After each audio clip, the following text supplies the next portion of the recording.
Okay, now we're going to start on the second section of today's class on ethics for Jyotishis. A Jyotishi is a person who practices Jyotish, or Vedic astrology. Now, as a Jyotishi, you have certain ethical principles that you must observe. Now, why is this? Because really, Jyotish gives us a special kind of vision that ordinary people don't have access to. We can see things, for example, we can see the hidden motivations of a person through Jyotish. If we know their birth data and we can do their chart, we can basically know them better than their own family, better than their own mother. So we have a responsibility to use this knowledge wisely. If we use it for our own advantage, this is not ethical. Okay, astrological knowledge can be used to take advantage of a person because we know their weaknesses. But this is not ethical, and if you do it, what will happen is that Krishna will take away your spiritual knowledge. So the consequences of misusing this knowledge are that one loses his spiritual advancement. Therefore, we have to be very careful with Jyotish to apply it only for spiritual purposes, not for selfish material purposes. Now, people will come and they'll ask you all kinds of questions. How can I get money? How can I marry a nice girl? Or how can I defeat my enemy, or something like that? They're going to ask all kinds of things. But really, the application of Jyotish is for spiritual advancement. We should always lead the person back to the subject of how they can make advancement in spiritual life. When we're giving readings, for example, they're going to ask this and that. And we should answer those questions honestly, to our best ability. But we should also indicate the relationship of those answers to the fundamental subject: how can I make advancement in spiritual life? That's the ethics of a Jyotishi. Now, as far as sharing this knowledge, once you have it, people are going to want to know, well, how did you do that? How did you make such an accurate prediction? Or how did you know that? Jyotish knowledge may only be given to someone who is honest, who believes in God, who is following a bona fide spiritual path, and who knows the difference between right and wrong. You can't give it to an irresponsible person, or the results are going to be very dangerous, both for him and for you. So you have to be careful that you give this Jyotish knowledge only to people who are engaged in spiritual life. This is very, very important. In fact, it's so important that Parashara mentions it right in the beginning of his book. He says, this knowledge may not be given to those who are dishonest, who are not God-fearing, in other words, atheists and people like that, and who do not have proper respect for their teacher. These are the principles of Brahminical life. The teachings of the Vedas are given to the Brahmanas, and they're passed down to their students who observe the same principles. If someone doesn't observe these principles, the principles of spiritual life, they don't deserve to receive this knowledge. And if you try to give them this knowledge, then there'll be a very severe reaction. The example is, if you look around on the web at the different clubs and organizations and schools of Jyotish, you will find that pretty much all of them are in trouble. They're having problems, and they're fighting amongst themselves. Because, why? They're not following these principles. First of all, they're using Jyotish as a business. They are trying to make money by giving astrological readings. This should not be your main reason for giving a reading. Okay? If you're thinking, I'm going to give this reading and then somebody's going to give me some money, you're doing it for the wrong reasons. And this will also lead to a negative reaction. It's karma.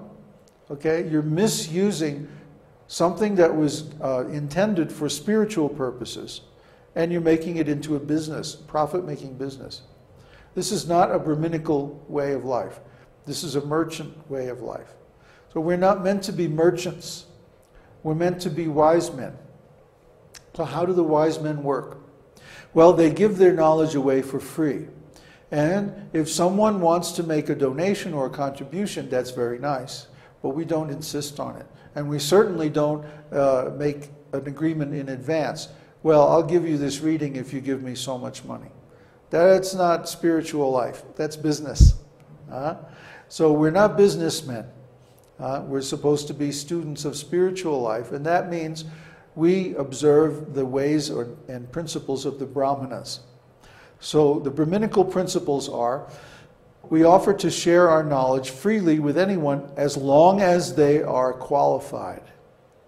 And we give help to people who are sincere but entangled in material life. And we don't ask for any pay or, we don't make any business deals based on that. We offer them help freely. The idea is someone can come and take knowledge, and then they give a few dollars and then they go away. But what kind of relationship is that? We would much rather that someone can come and we share our knowledge with them freely. And then they feel, oh, I have a real friend. That relationship is much more valuable than any amount of money. So our principle is that we want to build relationships based on the exchange of transcendental knowledge and pastimes. We don't want to simply distribute information, like the bookseller on the corner. He's selling books and magazines for so much money. But what is the value of that? You give the money and go away. There's no relationship there. But we want to have a relationship so that by our association, people will be influenced to take up spiritual life and really help themselves. So to build these relationships, we exchange our knowledge with them freely. That's the principle of Brahminical life. And when the Brahmins flourished, then the whole society becomes spiritualized, and it's very wonderful. So that's the principle on which our whole society is based. And especially when we're giving Jyotish readings and information, we have to follow these principles or we can lose our spiritual life. So be very careful. Another point is, when we're giving a reading, sometimes we'll come across a very negative indication. Okay, so we have to be careful how we present this to people, because an astrologer is often looked on as a real authority, especially by someone who has some spiritual knowledge, and therefore whatever we tell them, they're going to take it very seriously. So we should be careful, especially when giving negative readings. For example, when we do readings on longevity, how long is a person going to live, and so forth. We have to be very cautious how we give this advice. Remember, the first point we made was that the spirit soul is senior to the influences of the planets. So by our decisions, we can influence how these readings turn out. By our actions, we can change our karma. Okay? The karma that we're born with is not the karma that we're going to have when we die. Why? Because our whole life we're performing activities, and those activities will change our karma. So according to the type of activities we perform, we can change our karma in different ways. That is more important, more powerful than the karmic influences of the material world.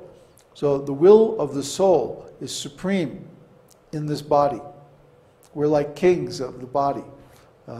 And even though we may be born with a very small kingdom, then by proper activities we can cultivate it and make it very nice. So when we give readings, especially negative readings. First of all, a single negative reading is very seldom true. It's only when we have 3 or 4 indications of the same reading that we should give it at all. First of all. Second of all, we should always give an antidote.